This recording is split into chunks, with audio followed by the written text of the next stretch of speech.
وقالت طائفة من أهل الكتاب آمنوا بالذي أنزل على الذين آمنوا وجه النهار واكفروا آخره لعلهم يرجعون ولا تؤمنوا إلا لمن تبع دينكم قل إن الهدى هدى الله أن يؤتى أحد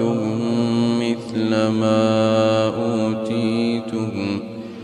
أو يحاجوكم عند ربكم قل إن الفضل بيد الله يؤتيه من يشاء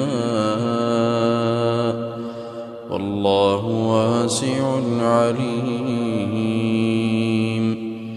يختص برحمته من يشاء والله ذو الفضل العظيم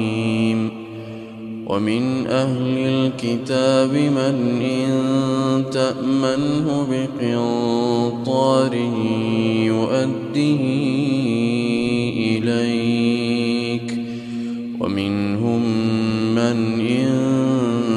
تأمنه بدينار لا يؤديه إليك إلا ما دمت عليه قائما ذلك بأنهم قالوا ليس علينا في الأميين سبيل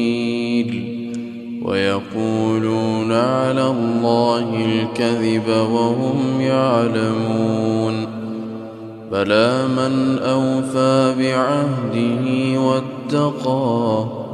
فإن الله يحب المتقين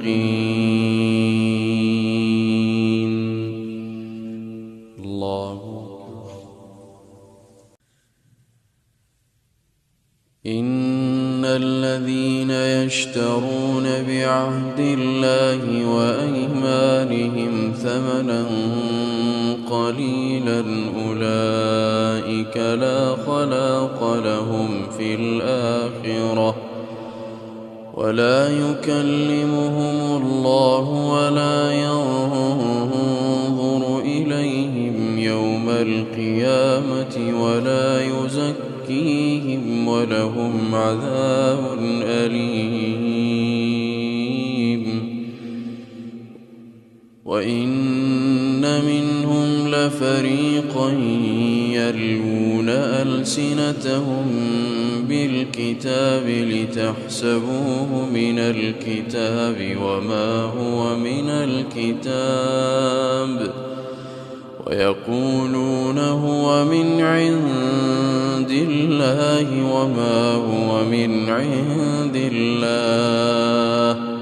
ويقولون على الله الكذب وهم يعلمون ما كان لبشر أن يؤتيه الله الكتاب والحكم والنبوة ثم يقول للناس كونوا عبادا لي من دون الله ولكن كونوا ربانيين بما كنتم تعلمون الكتاب وبما كنتم تدرسون ولا يأمركم أن تتخذوا الملائكة والنبيين أربابا أيأمركم بالكفر بعد إذ أنتم